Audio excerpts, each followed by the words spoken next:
In a world where two retired vets decided their phone conversations about WWE and storylines would make a good podcast, only one podcast dares to predict the future, where every move, every feud, every moment is overanalyzed.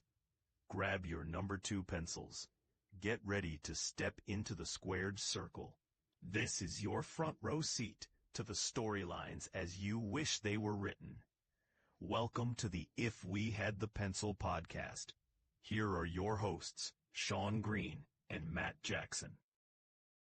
Welcome to another If We Had the Pencil podcast. I'm your host, on the road again, as you can tell from my environment, Sean Green. And with me, as always, is my tag team partner, Matt Jackson. Matt, how the hell are you? Hot. Same hot. here. That's Too why hot. it's sleeveless. Too hot for sleeves. Too hot for sleeves, man. I'm telling you. Nah, heat index today was 114 with the humidity. It was pretty rough. So The humidity is brutal right now, man. Like, ugh. terrible. But hey, Even up here in Maryland. man, pretty good weekend for us. Not only for wrestling, but I mean, I guess we're going to talk about it because it's a thing. But SVG, 3 road courses in a row. I think I like NASCAR because it tells stories like wrestling does. So right now we have a story with SVG, who's not like Yep. as successful everywhere, but he has his specialty, and it's got him some notoriety. And now people are starting to back him up because he's won like 3 road course races. Like, hey, this dude's legit. Like his short track program and his oval program will come. But hey, you win 3 races in a season, and as a rookie, that's impressive. The big thing. Not to turn it into a NASCAR podcast, but he's a rookie. And, like, people need to realize that. And he figures out shit quick. So, very cool. But, Matt, we had a ton of wrestling. All right, folks. So, here's the deal. Matt and I talked about this before we started recording. Just to give you a quick rundown, right? So, obviously, we've had, between our last podcast and now, we had SmackDown, we had Evolution, we had Saturday night's main event, and we had a Monday Night Raw, all of which were really good. There was great moments. That's a lot to get through. So here's the deal. Yes, we're going to try to follow the format a little bit. However, we're going to do this is going to be like a speed round for everybody because some stuff we'll go further into, other stuff we won't, but on top of all this, I travel to the racetrack tomorrow because Dover's this weekend, so hence why I'm in Camperville. So apologies for the background. My bedroom is the best place to record right now. So anyways, Look at me, I'm outside. I wish I was outside, but it's too damn hot to take my computer out. It'll melt. Yeah. No, I got a fan going, but yeah, I might have to look at some point using the bedroom as Studio D or something like that if it gets really hot or rain comes through. But I like being outside, so we're going to do it outside. Oh, I love it. If I had my choice, I'd be outside. It's just, no bueno. But let's get into it, Matt. Again, welcome. We're all happy you're here. If you're kind of grooving on our podcast, by all means, like, subscribe, all that stuff. Make sure you're checking out our TikTok as well because we're out there giving you shorts, letting you see what we've been talking about. We're getting a lot of great feedback. Some people calling us knuckleheads, me specifically, because I thought Rhea was going to go over, but we'll get to that. But it's all good. So, SmackDown. All right, so we get a lot of Paul Heyman coming out. And one of the big things about SmackDown going into it was we got a lot of whatever the faction is with Seth. And we'll talk about Seth later. Obviously, there's a big to-do with Seth. So Paul Heyman comes out. He starts kind of downplaying LA Knight. Later on, Solo Sikoa gets involved. Jimmy Uso comes out and makes a save. As with always, the pre-PLE setup stuff, or Saturday night's main event, whatever we want to call that. So there's a lot of setup in this SmackDown, but it was all good. Anything with, whatever the hell they're, NFT, BFT, LMNOP, whatever they're calling Solo's faction now. Sure. Well, we'll go along with all those other alphabet soup letters. LA Knight, man, has been killing it on the mic, in the ring. I mean, he comes out with the "I am the spoiler" remark in this promo.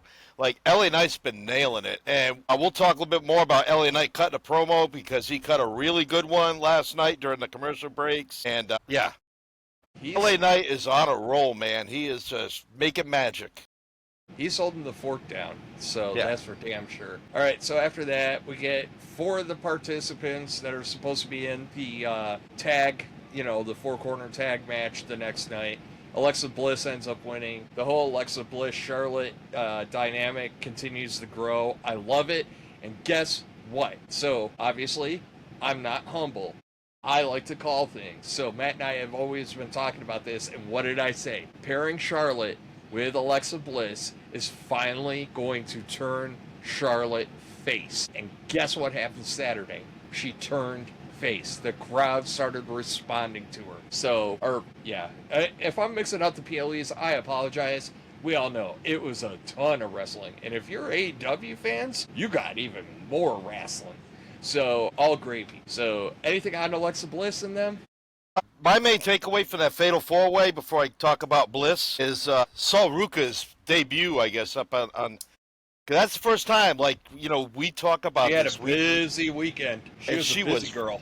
Fantastic, really good. So that was a great way to introduce her to people like us who don't really watch a lot of NXT, if at all, just because of time restraints and family commitments in life. But man, I was thoroughly impressed with Sol Ruka. That double soul snatcher move that she hit, man, that incredible athleticism. But that's my takeaway, and I love how they're doing Charlotte and Alexa, because with Charlotte, they're not shoving her down the fans' throat anymore. I think a lot of it had to do, we talked about last week, was that article that she wrote. She's being more honest, and the announcers picked up on it more Sunday than Friday, but Charlotte seems to have a joy about being in the ring again. It's not just work. I think this time around, she's actually enjoying it. I don't know if that's really her or if that's just what they want to do with the character or both.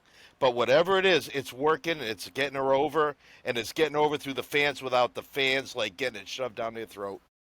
Well, I think they're letting her become a face organically, as opposed to coming out and going, I'm Charlotte Flair. I am now a face. And that's the big difference. It's more genuine, it's more organic, and I think she is enjoying it. I mean, she can only speak to that, but I think she is enjoying it because it's happening organically. She's tried it a number of times, and we always go, yeah, face Charlotte really ain't working for me. Go back to being a heel. And finally, she's starting to get that face groove going. And like I said, later on down the line, it's going to be Bliss that turns on Flair, which is just going to skyrocket Flair into being a, mega face for a little while. And then after that, we got the Wyatts beating the Street Profits. Okay. IWC. Woo freaking saw. Okay? Calm down. Let it go. I love me some Street Profits too, but here's the deal. And this all comes down to how they play the story, and we'll find out this week. But if they play the story right, it should be the Wyatts coming out, telling all the tag teams, we took away your reason for being. That should really be the message. I also think that the Wyatts are now being portrayed as heels, which is awesome. Yep. Because what have we learned? We learned with Seth. We've learned with a few other wrestlers. You can be over and be a heel and just ignore the crowd. They can still cheer for you and everything else. It's okay. So, yes, I think that it was a great move. I think the only caveat to that is there needs to be one hell of a Wyatt-ish promo where it's, we took your reason for being. And, I love the tag division on SmackDown, though. So fantastic. Good. Yeah, and now we got, Phoenix and Andrade as a team that's they're just piling it on, man. It's like an ice cream sundae where they just keep you want this? Yep, put that on top. Yep, you want nuts? Yep. I want Jimmy's, I want this. Hell, extra hot fudge because you're getting it with that SmackDown tag division. And this was a really good match. Dexter Lumis and Gacy are a really solid team. So even before Lumis joined the Wyatts, I loved Lumis as a wrestler. I didn't like the silent thing. It never worked for me. Actually, little funny story. So I started watching Tacoma FD, right? And there's an episode of Tacoma FD where he's on the episode and he talks. And it threw me totally. I'm like, is that Dexter Lumis? And he talks. So it was all right, that's kind of cool. All right, cool. He can talk. So it was exciting. But yeah, definitely a great match. No, and I think with the Profits losing, now they get to go back. They're just another team in the background, along with DIY and Fraxium. They're just back with those guys now. So now everybody's going to be chasing the Wyatts while they all work out their inter-team turmoils that they got going on. So there's going to be a lot of stories and a lot of good competition to see who's going to get that shot to dethrone the Wyatts. So yeah, really good stuff, man. Then we get Jelly Roll. We get Logan Paul. Oh, buddy. Let me tell you. All right, so here's the deal. In Logan Paul's evolution, in Drew McIntyre's evolution, I always think that, and this applies to Randy Orton as well, I always think that if you're like a great wrestler, like you want to cement that you're a great wrestler, one of your biggest challenges is, how do I carry a match with a celebrity? A lot of people aren't big fans of it. They're like, they're taking away airtime from other wrestlers. I get all that. But if they're going to come in, and if they're going to get involved in a match, my real big thing is can those wrestlers do that? And I think it shows a lot of faith and confidence in Logan Paul to have him involved in this, right? We've seen it go good. We've seen it with Bad Bunny. We've seen it with others, like, where it worked out great. We've seen it not so great, Johnny Knoxville. So, like, you know, but stop and think about it. Like, Sami Zayn still made Knoxville look like $1 million. You know, back in the day, Hulk Hogan made in Mr. T and Roddy Piper and all that stuff. Like, anytime celebrities get involved, it really is a feather in your cap. You know, Damian Priest with Bad Bunny was a great match. Yeah. And some of that, a lot of that was Bad Bunny, but a lot of that was Priest calling a good match with that celebrity. So I think it shows a lot of faith and confidence. And I don't want to fully get into Jelly Roll right now because obviously he had some stuff this weekend as well. And we'll touch on that when we get around to that. So all in all, I was really happy with it. And what I really like, I do have to say this, Jelly Roll did a great job as a celebrity, not rushing in, and he held back. It made it so much more compelling.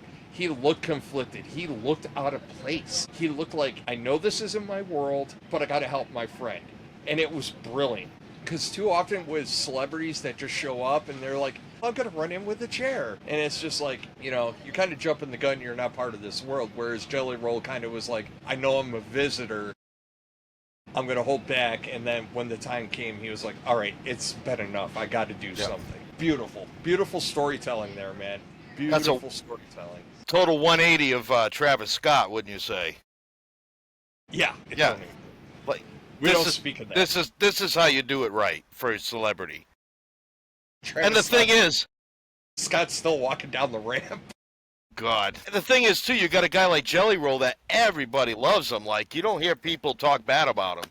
So, really, they picked I think they hit a home run with this celebrity choice. I can't wait. I'm actually compelled by that match. Yeah.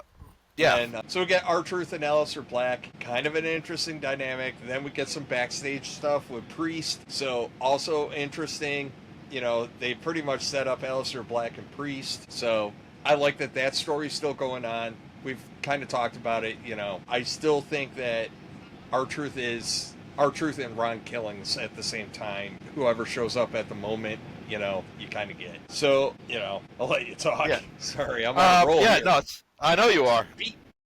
I mean, the match itself was like a little over 2 minutes, but there was some storytelling in that part with, you know, R-Truth taking over and winning the match surprisingly. Caught Black by surprise. Really, really liked the backstage stuff right after with Black and Priest, and then Black ends up attacking Priest. So I think that's really good. I don't know if you've seen there's a picture floating around on the internet of R-Truth, the Street Profits, and seen that. Carmelo Hayes. And so, is R-Truth getting a faction? I would love it. That's a perfect faction. And you know what's funny about that? I'll say it. If that is the game plan, it makes total sense to take the belts off the Street Profits. It makes total sense. Because I'm not a big believer in rolling into a faction already having the gold.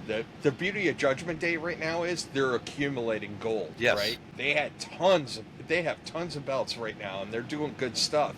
But they got to chase a little bit to lead into it. And their chase what establishes their vibe as a faction.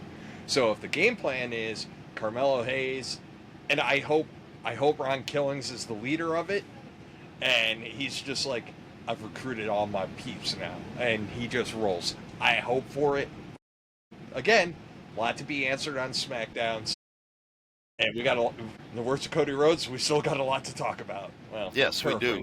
All right, so Tiffany Stratton and Trish Stratus, yeah, like again, PLE setup stuff. I don't want to belabor that unless you got comments on that. No, it was boring segment. It made me I wasn't keen on the match on Sunday for Evolution. This interview made me even care less about the match until I watched the match, and then we'll get to that. But some feelings changed because, we'll get with that. But yeah, Tiffany needs some mic work. Like I think she's lacking some charisma. So I saw a comment that she needs to go heel, and that her best work is as a heel. And I think when she was paired with Nia Jax as a heel, I think it comes more naturally to her right now, because I think you got to let her just groove out as a heel for a while and get her vibe down, and then we can worry about the other stuff. Being a face is always harder than being a heel, so we just want to, do that. Let's see. LA Knight, Jimmy Uso defeats Solo and JC Mateo. Okay. Further in that storyline, I don't want to, jump up and down about it. Yeah, with Jimmy pin Solo, I mean, I knew Jimmy wasn't going to win on Saturday night, but that just put the nail in the coffin that he wasn't going to win on Saturday night. But the match itself, yeah, it was pretty good. Yeah, Knight got a beating after the match to set up again for Saturday night's main event. So basically, it was a solid setup show, a couple of good matches, a title change. That seems, I don't know if you've noticed it, but it seems like the SmackDown or Raw, right before a PLE or a Saturday night's main event, they do a title swap. And it seems like they do it every time before. I think it's because they're normally restricting their PLEs to 5 matches, and I think that by doing so, they want the lead into that weekend to be exciting and, kind of go Lonely Island. Anything is possible, so I think that's why you're seeing that more and more. So, again, I agree with you. Great setup great SmackDown setup, but let's get into Saturday night's main event, which we all braced ourselves for Commercial Fest. It felt a little better. Yep. A little better. I will agree. It wasn't perfect, but it was a little better. Someday we'll learn how to split screen properly, but we're getting there. So it didn't feel like a commercial event is the main point of this. So we started off hot. We get Randy Orton and Drew McIntyre. Fun match. Just fun. Yep. And then all the shenanigans at the end. Yeah. I got no complaints, man. I really don't. No, it was a standard television match. It wasn't a PLE quality. It was like something you'd see on Raw and SmackDown. So it was good. It was solid. It was entertaining, easy to follow. The post-match stuff, though, really added to it, especially Jelly. Let's give Jelly Roll his flowers, because when he ate that Claymore, he sold it. And when I say he sold it, he sold it. He didn't do what a lot of celebrities do. Hell, even wrestlers do. He ate it, and he planted his face into the mat, and his nose and face was all scrunched up pretty uncomfortably. I can't imagine he was comfortable, and he never moved. Yeah. Never. Didn't flinch. He didn't move. He didn't adjust. How he laid is how he laid, and he did not even start moving or flinching until somebody from WWE or Randy Orton said, hey, all right, we can let you move. He did not do anything. It was so well done by him. I got to give him his props because, like I said, that's a little detail thing that a lot of people screw up, and he nailed it. So props to him. Yeah, speaking of nailing it, even the work and punch he threw on Logan Paul. Well, Paul helped it even more by the way he sold it, so kudos to Logan Paul. But Jelly Roll throws a pretty good working punch. So I'm really that really made me intrigued in SummerSlam, because I think we've seen a little bit of how Jelly Roll can really work. So we're not going in there thinking it's just going to be a cluster on SummerSlam. Well, he hasn't shown much though. Let's keep that in mind. Let's be fair. What he has shown, he's gotten right. Yes. He's listening, and I appreciate that. So Naomi attacks Jade. This is more set up for Evolution. you know, it is what it is, and the match becomes a no holds barred at Evolution. We'll get to Evolution, so I don't want to belabor that. No, that was a great brawl though. I really liked it. It was intense. I liked it.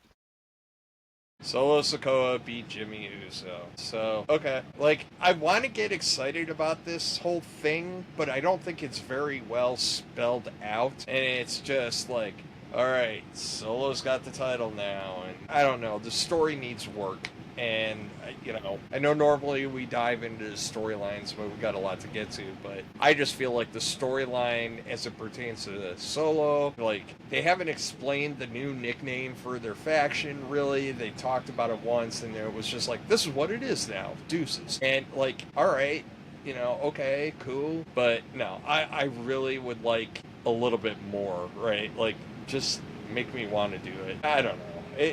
It's not bad, but it's just not great. It's just there, and the thing is, for guys like Mateo and the other two, like, to me, they talk about Mateo's credentials and his work in Japan and being on the Olympic team, but I'm not seeing what I think we should be seeing from JC Mateo, or what we should be making Mateo do. It's just, he just comes, I don't want to say scrub, but he's not like, he's really not a threat to anybody one-on-one.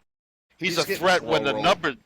Well, that we can go into second gear a little bit would be nice, because they've been in 4 low for a little while with him. But yeah, it was. I mean, whatever. It was Saturday night's main event. We were setting up for, you know, Jimmy and Solo. No one expected Jimmy was going to win that.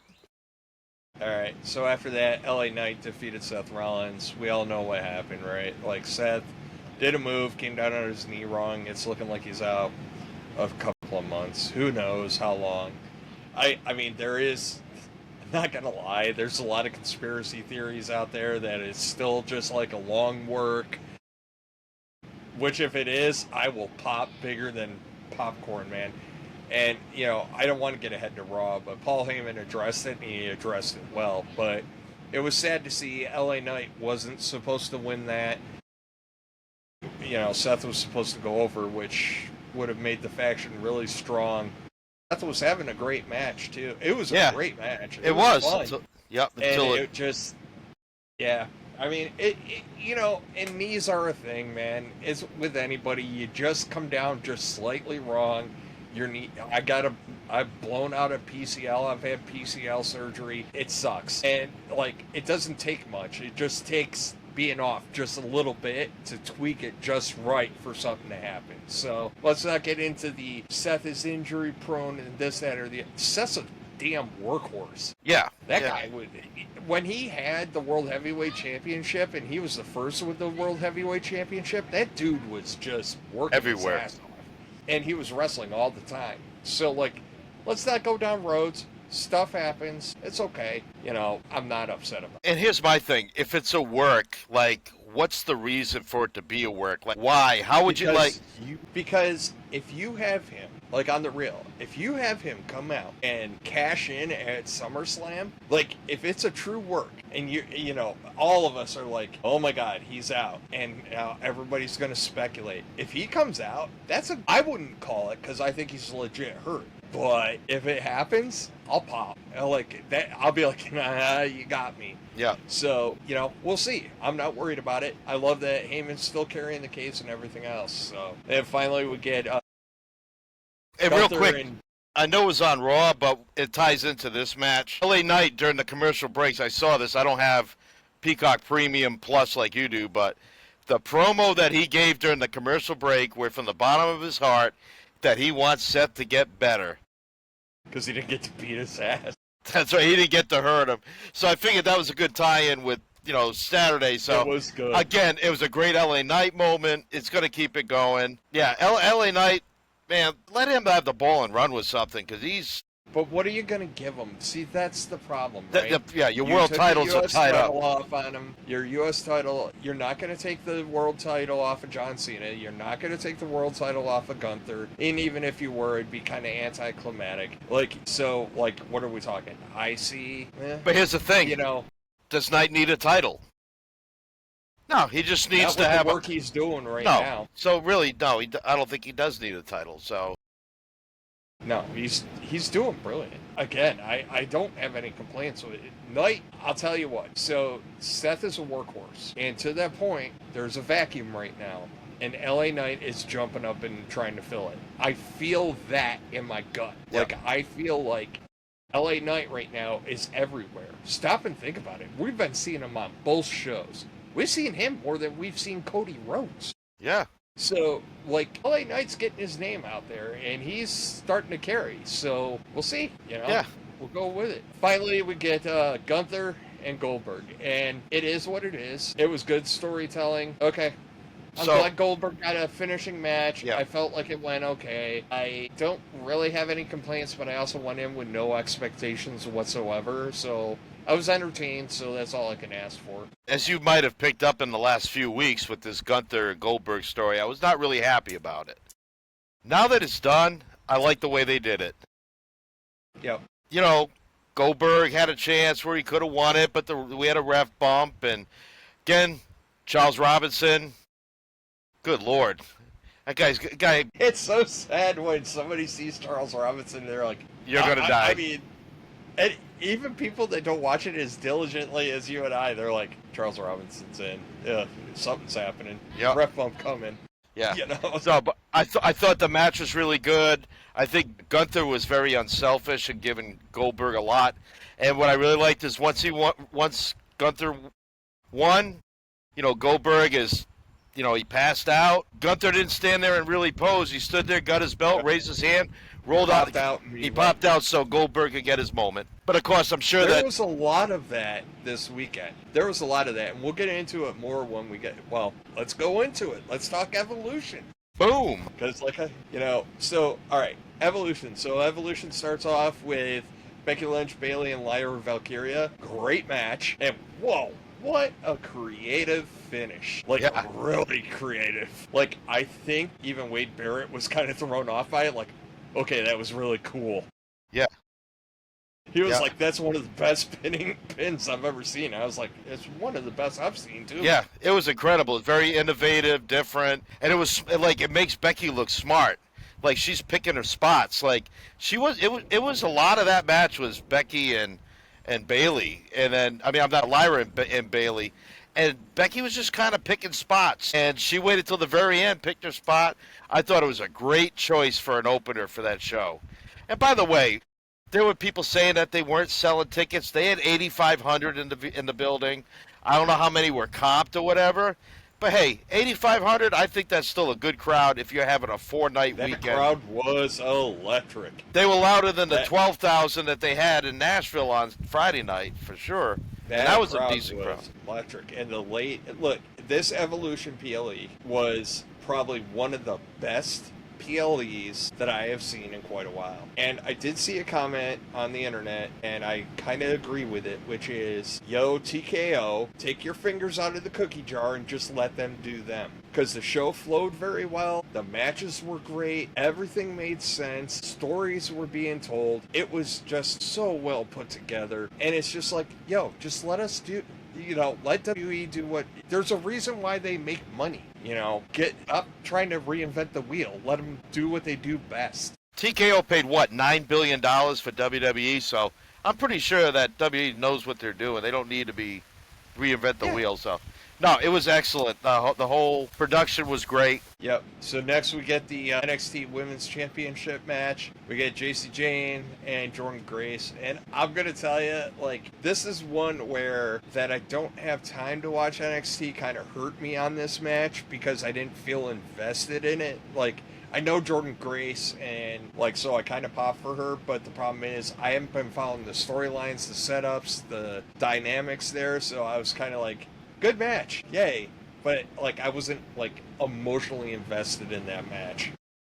Same here, but, I enjoyed it for what it was. As soon as Blake Monroe came out, I'm to be in her corner, I'm she's hailed on right now? Nah, just a little bit of spit and rain. Way to go, Florida, man. Well, it's getting pretty gnarly up north of us, and it's coming from the north, so I might have to adjust. Gotcha. All right. So while he's adjusting, I was just watching stuff bounce everywhere, and I'm like, well, that's not good. No. I take back my negative... I didn't even have negative comments. I've been pretty good so far. Yeah. All right, so next we get the women's tag team stuff, and Roxanne Perez and Raquel Rodriguez go over. Hey, look, Rodriguez has been thrown down, dude. She's been doing great effing work. I give her Yeah. all the props in the world. And, like, I guess Kevin Nash said something that she needs to wrestle bigger or something like that. And she's like, hey, Kevin Nash, watch me wrestle bigger. Because when Kevin Nash tells you to do something, you do it. You know, I was like, good on you, girl. Like, do it. Yeah. And she's been showing up. So, and I thought she was good beforehand too, but now she's kind of found her stride, and I'm real happy about that. No, she's definitely, there we go. Let me try to face you more. Yeah. Yeah. Now we're good. So those listening on Spotify or Apple Podcasts are probably like, what the hell's going on? No, I had to move around. Outside studio, man. We don't have weatherproofing, so we'll go with it for however long we go with it. But you got the rain, I got the AC. Yeah, well, it's all good. I ain't complaining. It's cooled off about 15 degrees here in the last 5 minutes. But, yeah, Raquel Rodriguez is not cooled off, I'll tell you that. I think she's in line to be the most improved wrestler for this year. I think last year it was Dominic Mysterio was probably your most improved. I think Raquel Rodriguez is one of your most improved this year. She's definitely, yeah. But the match itself was good. We got, I was hoping for Flair and Bliss, but now that they didn't win, that's okay. I think that's even better that Flair and Bliss didn't win, because now it adds more to their story. So I would keep working on the relationship, the story between Flair and Charlotte. Maybe down the line they get a title shot before Alexa turns on them and they win it. But I think for that Fatal 4-Way, I think you kind of had to have Raquel and Roxanne win it, just so it cements Roxanne Perez more into the Judgment Day. Because if they would have lost, what good would bringing her in have done, unless you're going to have Roxanne mad at Finn? But that's down the line when Liv comes back. So for now, good call with Roxanne and Raquel retaining. I agree. Again, Sol Ruca, like, man, she's so good. Yeah. So freaking good. All right, so after that, we get Tiffany Stratton and Trish Stratus. So this actually wasn't a bad match. There was a lot of good stuff in this match. And, like, I think one of the biggest things on this match was kind of like what we talked about with the Goldberg match. Tiffany won, got out of the ring. Granted, our favorite ref kind of shoot her along, but to give Trish Stratus her time. And I'm glad Trish got it. She got to soak it in, and we got to see it. Yeah. So that's the best Trish has looked in a long time. Like, out of her last few matches, that's the best she's looked. I mean, let's not really cloud this. Like, just as impactful as the Seth Rollins, and WWE has had horrible luck this year, man. Yep. Like, a lot of their big talent that they got plans for are getting hurt. Liv Morgan getting hurt really had an impact on this PLE. Absolutely. Seth Rollins getting hurt is going to have an impact on SummerSlam. So, like, the injuries that are happening right now are going to continue to have, like, huge impacts. And it's been happening all year. Like, Rey Mysterio's hurt right now. I think there's a couple other dudes that are on the rack, too. The Russian guy, Igor Dragunov. Ivan Dragunov, yeah, Igor. Yeah, but that's my point. Like, a lot of their talent that was getting pushed, just bad luck this year. Yeah. So, that's bad. All right, so, no holds barred match with special guest referee Bianca Belair, who, it's good that she's a wrestler because she's a horrible ref. Yeah. Jade ends up winning. It was actually a good match, but I think that it's important to keep in mind that, like, when you have no holds barred matches, stipulation matches, there's a lot of room for fudge factor. Yeah. That,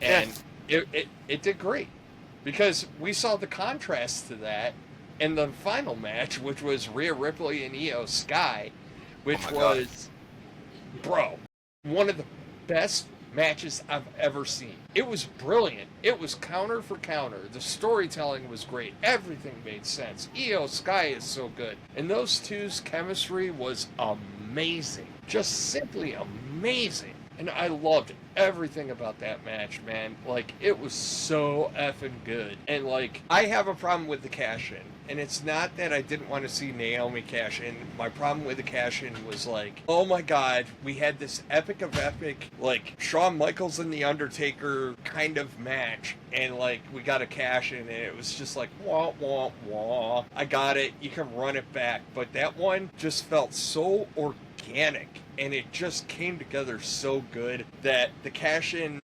really took a lot out of the ending for me. I get why you do it. I understand storyline. I understand all that. And Naomi's work as a heel has been epic. Yes. I don't want to take anything away from her. She deserves the title. The problem is that it just ruined what was just an amazing match. And the lightning in a bottle that they had was just stellar. Yes and no. I kind of didn't like it at first. Well, I don't want to say didn't like it. I didn't love it. But then after seeing Naomi on Monday Night Raw, I'm glad they did it. I'm really glad they did it. But yeah, Rhea and Io put on a masterpiece. It was beautiful. Yeah, definitely a match of the year candidate. The only match I can think is close to it is that three-way TLC match on SmackDown with the Street Profits, DIY, and man, I'm forgetting the title. Is it Motor City Machine Guns? Yep. Yeah. So those are my top two for right now for match of the year. But that's been the best singles match of 2025 so far. And then if you would have got that as a main event at WrestleMania, nobody would have complained. No, that was incredible. It was that level of quality. It was brilliant. It made sense. It just was so effing good. And yeah, I loved it. And then how did you like Stephanie Vakir winning the Battle Royal? Good call, you think? I liked it too. Yeah. Well, because I think I told you this in text. Like, whoever you go up against, it's like, okay, great match. Great matchup. Like, Vakir going up against any of the title holders right now, I'm just like, okay, cool. Do it. Like, I'm all right with it. I'm a big fan of hers. Like, Yeah. her little finisher move, I don't get the hype about it. It doesn't really... It's like, okay, it's kind of different, but it doesn't really, I'm not going to jump up and down about it like Wade Barrett, but like... Or Booker T. Or Booker T. But I like her as a wrestler. She's so effing good. Yeah. Julia's really good. Bro, I'm telling you, man, the women's division is deep. It is super deep. And it's important to talk about that because, like, all these people that were crying when some of the superstars got released. And look, we talked about this in previous pods. Releases happen. They've happened. They've happened before. They'll continue to happen. But look at all the talent, the young talent coming up right now. You have to make room for them when they're ready. I mean, look at the talent that's still in NXT that hasn't even come up yet. Yeah. Your Sol Rucas, Jordan Grace's, like, and we get to see them. One recommendation I would make to WWE, especially on all these big ticket PLE events, start featuring, a couple of your top stars in NXT. Don't make it a popcorn match. Feature them. Make it mid-card. I don't care. They don't have to open it up. That's a lot of pressure. Put them mid-card. But start featuring these folks so we dip our toes and start to understand who they are. So for those curmudgeons like us that have other stuff going on, we can actually watch it because, like, man, it happened to me with Carmelo Hayes. It happened to me now with Sol Ruca. It happened to me with Roxanne Perez. It happened to me with Julia. Tiffany Stratton. Yep. Julia. Like, when I started getting introduced and started seeing their work, I was like, ooh. Now you got Fraxium. So NXT has really made a presence in the last year or two on the main roster, which is great. Hey, really, one quick thing before we get off of Evolution or start wrapping it up. I was thinking about, like, who back in, like, the Attitude Era or the era shortly after would have been just a kick-ass boss with this new style, with this new group of women. And an unlikely name came into my head, and it was Jazz. I think Jazz would have been amazing in this, because she went to ECW and beat the shit out of dudes in ECW. I mean, again, we know this is all staged, but I think that her character, her athleticism, It's all work. But I think Jazz would have really been awesome. The Rock told us so. Yes, it's all the work. But yeah, I think Jazz would have been awesome in today's women's division. But it was just something I was thinking about. I'm like, man, I gotta bring that up tonight because I think, you know, we're gonna talk about Nikki Bella here in a little bit, and yeah, and I think that's what we're gonna be thinking. Like, why couldn't they? You know, she wasn't even good in her prime, but like Jazz, her style, she was ahead of her time. Jazz was fit more for today's style, but I just wanted to throw that in there before we got off the women's Evolution train. Because honestly, out of the 4 nights of wrestling, I think Evolution was the best show by far. It was one of the best PLEs of the year. Yeah. Period. Yeah. Period. Like, it was brilliant, and it was great, and the vibe was good. I told you, from production, timing, flow, everything on that PLE worked, and I loved it. I loved it so freaking much. And, like, credit to the ladies, man. Gotta give it to them. They killed it. So, yeah, they had 7 matches, and the show never felt rushed. Like, it wasn't like they were done with that. Okay, let's get to the next thing. It was like faster paced in between the matches, but I kind of like that. So my thing is, for PLEs, why can't we have at least 6 matches on the standard PLE, 6 or 7? This is where I'm getting to. Like, can TKO get the F out of their own way and just let the shows run? Like, I think they were very hands-off in Evolution, and I think that, like, it's like, hey, this works. This is what the fans want. And it was like one of the least hyped shows of the year. And it was brilliant. And anybody that watched it was just like, I'm so glad I watched this.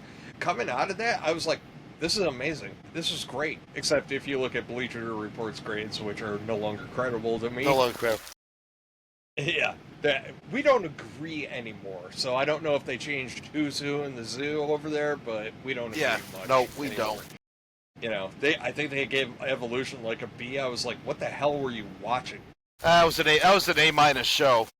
Yeah, it was definitely an A- show. Like, It was good. I could be wrong about the grade, but, like, I felt like a couple of their matches, they were a little rougher, and I was like, they could be a little too harsh, you know, except for what it is, so. Right. All right. Since we're chugging along here, and let's get into Raw. All right, so Naomi comes out. Basically, Naomi's and does brilliant effing heel work. And I kind of commented, I don't know if you picked up on this. Like, Naomi came out, and the way the caution tape was, I was like, she got a little Macho Man vibe going to her right now. Because she had all her caution tape tassels. Yeah, it's got a fringy. Like, yeah, I was like, ooh, is she going for a Macho Man look? I was like, all right.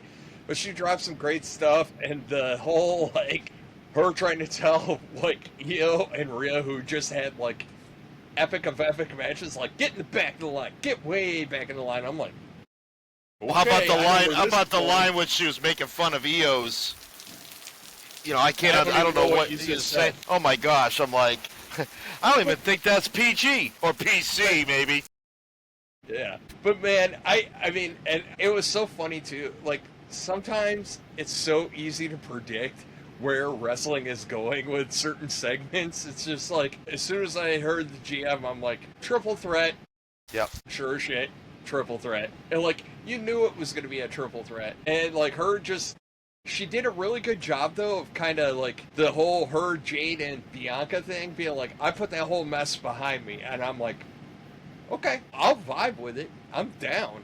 Let's do it. Like, yeah, she can move on. So I'm actually excited now when I see Naomi on TV because she's become so interesting. Like, when she comes on, I'm like, I want to hear what she has to say. I want to see how like, she always improves on her look every time you see her. Like, just awesome heel work. Like, well, her ring gear was like all razor blades and stuff. Yeah. I was like, ooh, that's different. So I loved it. So after that, we get Raquel Rodriguez and Roxanne Perez defending against the Kabuki Warriors.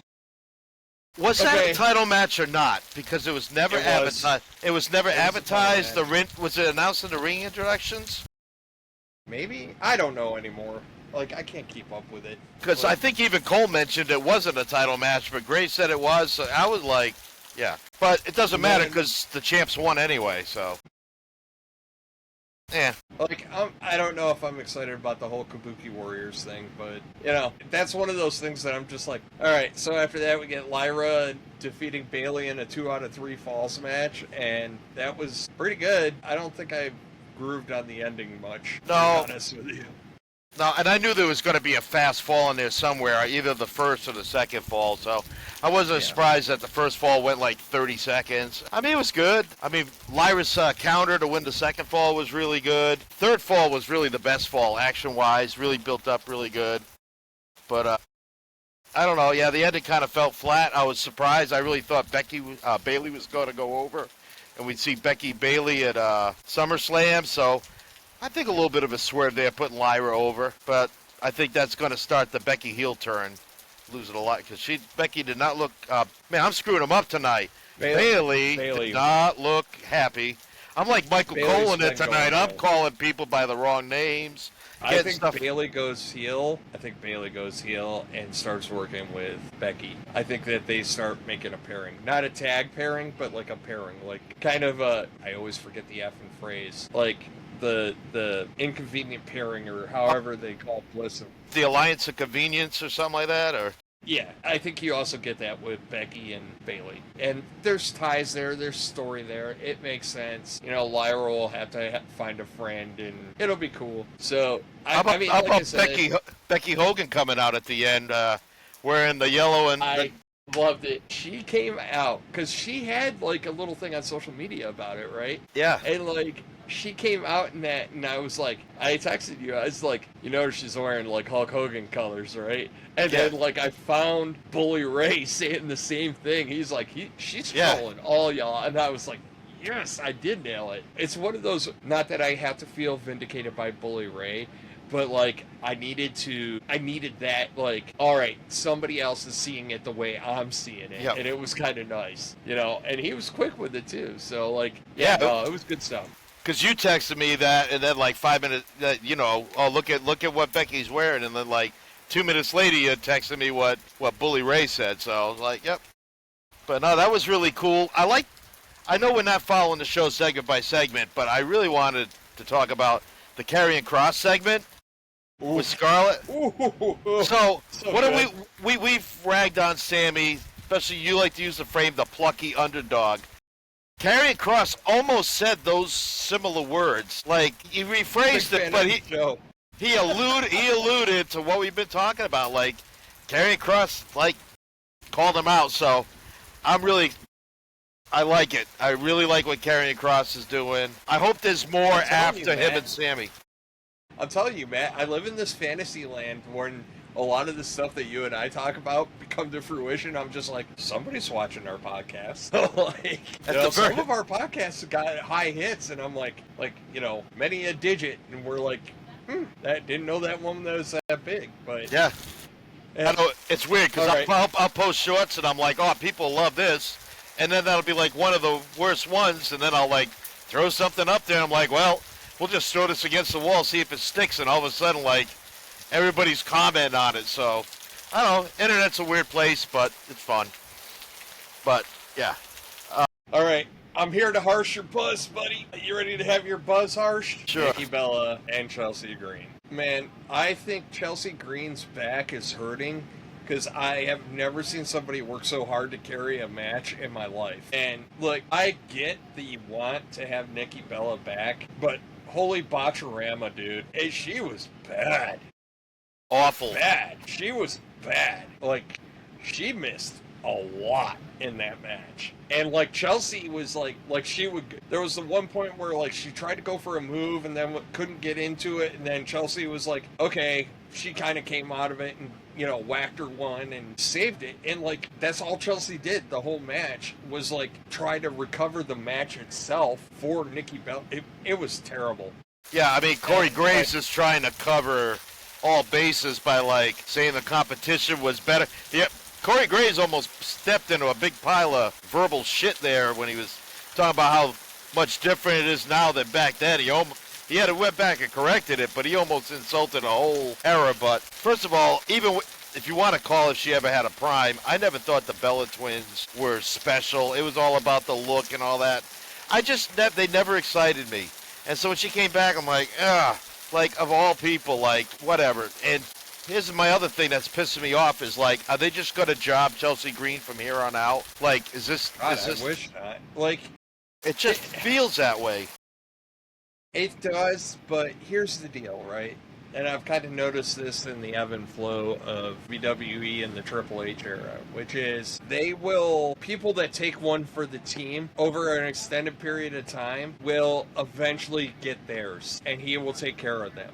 I hope so. They'll get recognized, you know. So those people that are constantly putting others over will get theirs. And I'm hoping to God Chelsea Green's another one of them because, like, she's too good and we've seen what she can do with good talent that she isn't trying to put over.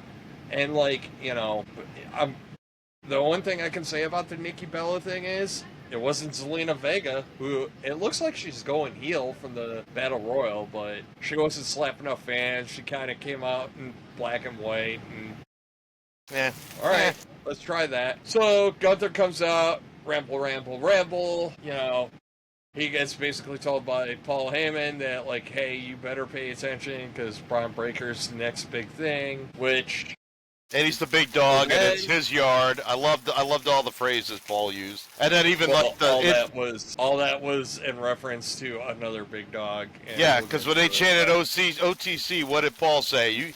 Roman Reigns doesn't have the balls to show up. So that was a dead giveaway when he said that. Nothing like projection.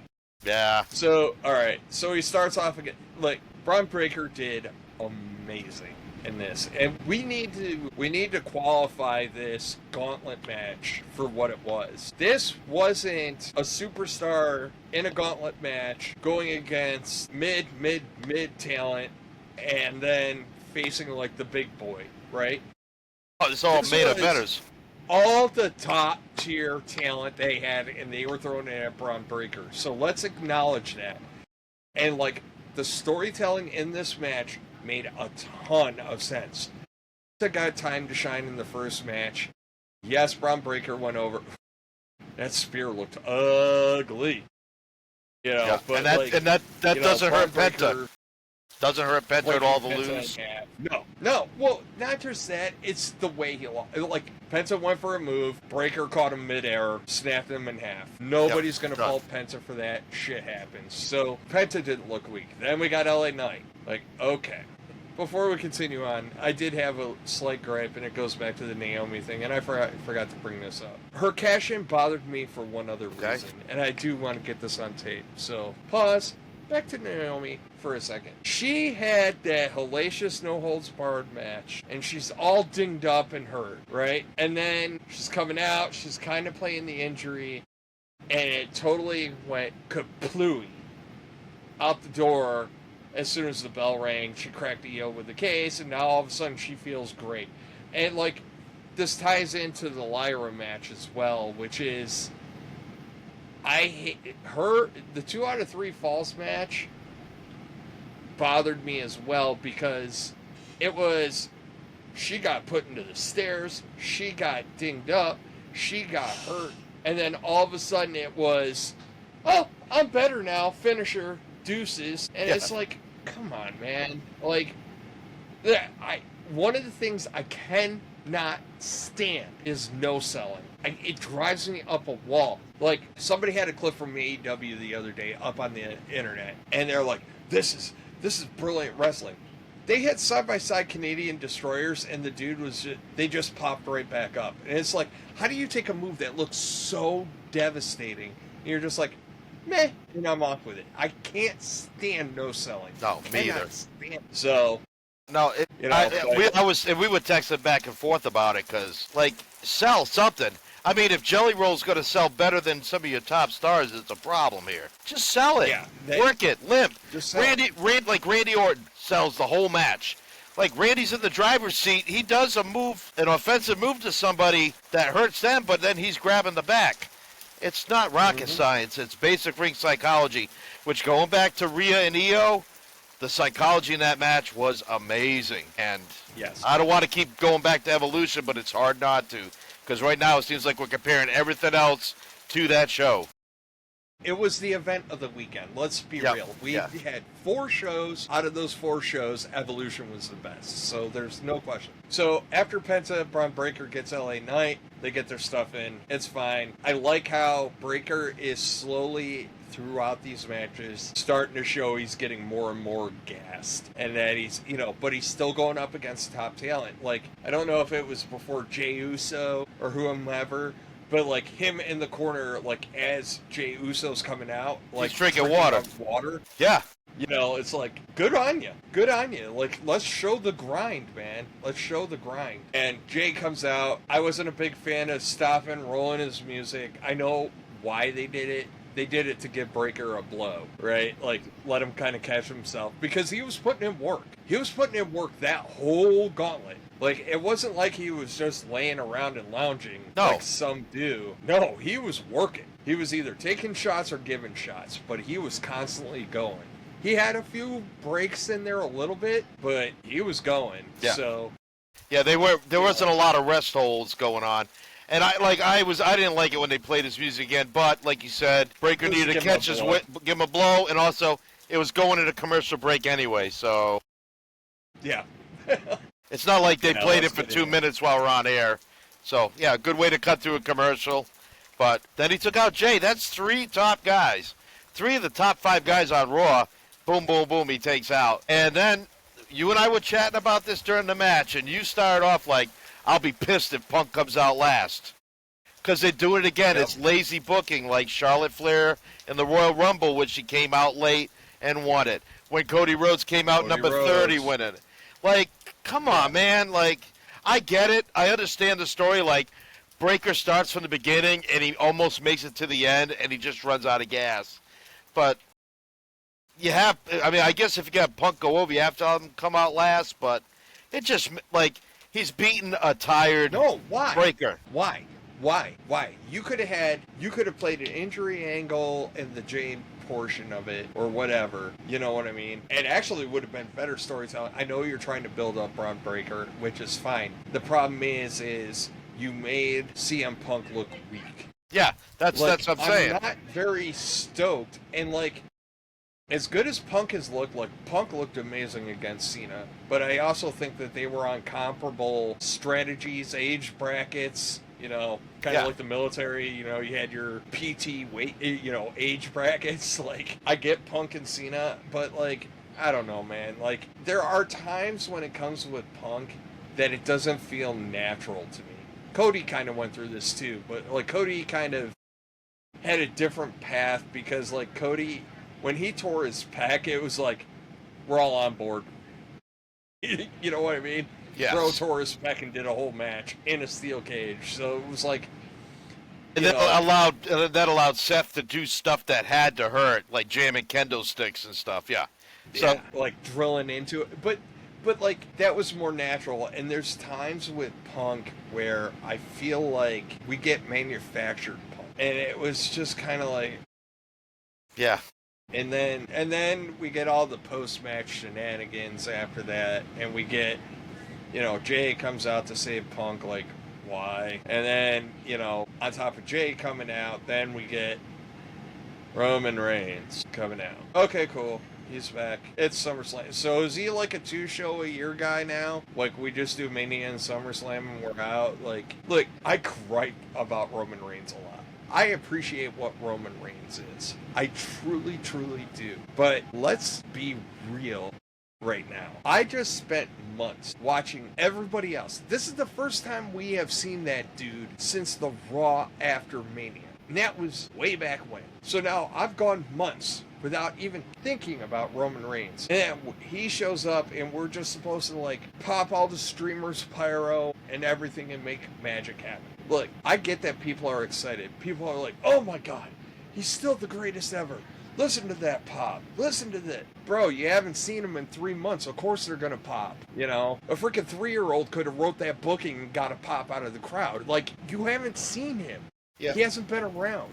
And this is gonna be and Sean, these are gonna be the same dweebs in 3 or 4 months when Seth Rollins comes back, and they're gonna pop like crazy, or whoever, like when The Rock comes back. They do it all the time. When KO comes back, he'll get a monster pop. It's just, that's the nature. It doesn't mean But it's more the problem is that Seth right now, KO right now, another injury that is on that list. Like, they're injured, they're hurt, they were putting in the work. Roman Reigns is just like, big PLE coming up, I guess I can show up. Yeah. For 3 weeks of setup. We don't know why he's back. And then this is what we're going to get for the next 3 weeks. This is why the whole Roman Reigns thing frustrates the shit out of me. We're going to get 3 weeks of Roman will be gracing us with his presence. Okay. And he's going to spend 3 weeks telling us why he showed up, why he's back, who he's pissed at, yada, yada, yada, yada, yada. Set up whatever match he's got. And it's like, I just don't care. We talk about long-term booking all the time, and it doesn't always have to be long-term booking. But if you're going to sit there and just jock ride this guy, I need something more. I don't really care. I don't. And as we were talking about this, I was kind of side hustle thinking about this for a second, and I was like, it is interesting that Punk's in the championship match against Gunther to lead to the conspiracy theory that is, Seth really isn't hurt. And here's why. What has Seth always said?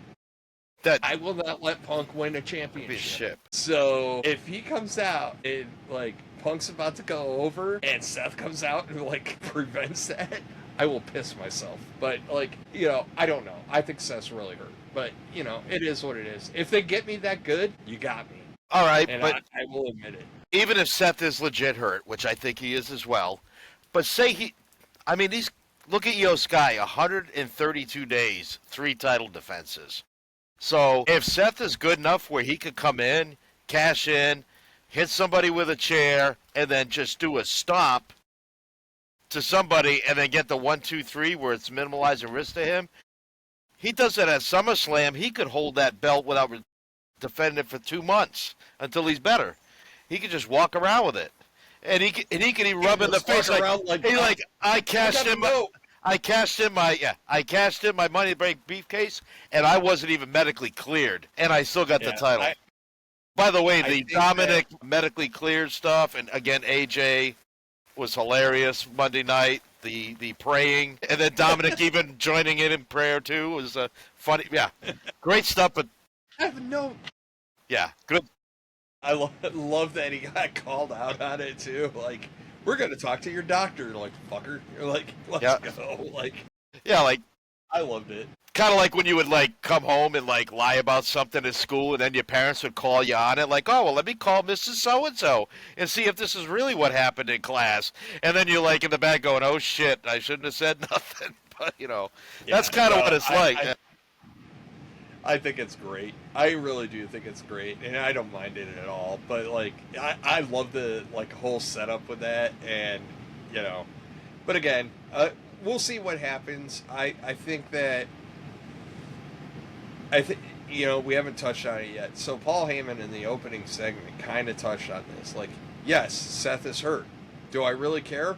No. He's got till freaking June. Because he has until June to cash it in. I don't give a crap. And I'm like, okay, cool. But I think one of the key points is, if you're going to keep this faction a faction, if this is going to be a thing and Paul Heyman is just going to carry the water like he did for the Bloodline, then they have to get involved and stop Punk from winning.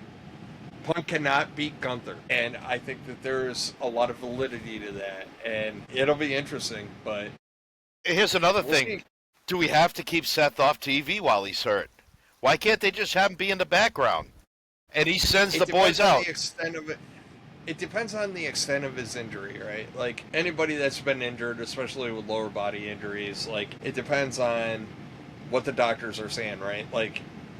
Because you got to remember, it's not just walking out to the ring. It's the travel involved. It's getting from A to B. It's all that. And what you don't want to do is, just so you stay relevant, put yourself in a bad spot where you're on TV and then all of a sudden you're setting yourself back, just for what? To cut promos. So I think that there's... That's easy. He doesn't even have to travel. Remember what they used to do during the Attitude Era? A lot of times they go via satellite. They would even go to a wrestler's house if he was out and interview him. Hey, Paul could have his little office in the back with the bronze, and it's like, hey, I got to call Seth, and they have like a TV screen, and then Seth Rollins. Call Seth Rollins or video chat software or FaceTime Seth Rollins. They showed on that TV screen, so we see Seth Rollins on TV, and he could be at home. Or they could show him like at his rehab or something. But you can still find a way to keep Seth on TV, Sean, without having to have him travel. I would because I always hate that they get injured and they go away. But I think with this faction, I think you still need, and it doesn't have to be every week. It can be once every 2 or 3 weeks, where you can just have where they can go remote to Seth, and Seth can address something. Until we know the extent of his injury, though, we can't make that call. And that's really the thing. It might be a situation where he gets surgery and he's laid up for a few weeks, like no pressure whatsoever. Like it's not just walking on it. It's like coming back. It's the rehab stuff and having the facilities to do the rehab too. So like, without knowing his exact injury, it is what it is. And, but again, it's fine. I mean, Paul can carry the water. It's fine. Paul can keep him in everybody's mind. And, all it takes is Paul to come out and go, I am the Oracle. Me and Seth are like this. Like, that's all it takes. It's like, I still talk to Seth. I know what the plan is. We've always had a plan. So Paul Heyman, being Paul Heyman, can get away with that. So it's easy. So I'm not overly concerned about it. I mean, if it's only like 3 months, 4 months, like cool. I would have liked to seen Cena and Seth Rollins at some point. There is rumors now that Gunther is Cena's final match, which kind of paints an interesting picture long term. Like, do I see Gunther in the cinema belt thing? I don't know. That's the first I've heard of that. Yeah, that's the running story right now, that the final opponent for Cena is Gunther. So we'll see what happens. But I don't want to belabor the point. It's been a great pod. It's time to go racing tomorrow, and I'm a little jealous. Through your storm of storms. Yeah, it was coming down. If you notice, so those of you who are listening to us on just audio only, you're going to hear some shuffling. But if those who watch the YouTube podcast, you're going to see I moved around quite a bit. I got pretty wet, so. And I was trying to keep the laptop dry. Not in a good way. Yeah, no, not in a good way. And then there's lightning, but now it's passed over us for the most part. But hey, safe travels to you going up to Dover. Yep. I'm kind of tired after 4 shows. I'm glad we only got Friday and Monday, so. And I will be behind the curve, so I'll catch up. Yeah, not a big deal. So. You got a good reason to be behind the curve, but again, I absolutely do. Hey, for people out there, we appreciate your comments. Hey, if we're wrong, call us out on being wrong. But again, we have no insider information. We do not work for WWE. We do not have any contacts with the WWE. We're just two guys that we're just kind of guessing what we think should happen, and we're not going to be right all the time. You're basically getting our gripes. So, hold on. I want to give the folks at home, before we wrap, because this is a different type episode. Let's see here. I'm just going to go back over our epic weekend. Just not all the way back. Let's see here. You kind of touched on this. Matt asking me why there's so many rappers. It's Atlanta. There's always rappers. Okay. Matt pointing out the car gets the main event. No title changes yet tonight. You picked Rhea, I picked Io. You may be right there. We both were wrong. The psychology of this match is great. You put, yes, it's a chess match. Folks, this is literally what every WWE television event is for us. But I wanted to give you insight. This is one of the best matches of the year, so we don't just make this stuff up. We're actually seeing it in real time. Poison Rada, holy fuck. That was a great spot. Yes. At one point I said, this is how you get a run back at SummerSlam. I was like, cage match, cage match, cage match. So we know where my mind was at. I was like, they're so good, they're all over the arena, now cage match. You dropped the great swerve. I complained on here as well. Solid show. me more complaining. I said, I do my fair share of complaining too. I know, I dropped it. You were like, that was good. Surprised Bailey lost Lyra, recovered too quick from the step shot. I was like, stairs, elbow to the back, crossface, and she just pops up. Needed more time in injury cells, so we're consistent. And then I was like that Becky is wearing Hogan colors. And you dropped the Becky Hogan, and then we had the Bully Ray stuff, you know. Hey, what's the timestamp and difference from when you said Becky looking like Hogan to where you copied and sent me the Bully Ray saying that? I don't know. I'll have to go. It wasn't far. It was like a couple, 3 minutes. It. Yeah, and it was just a matter of me finding it on social media too. So it was.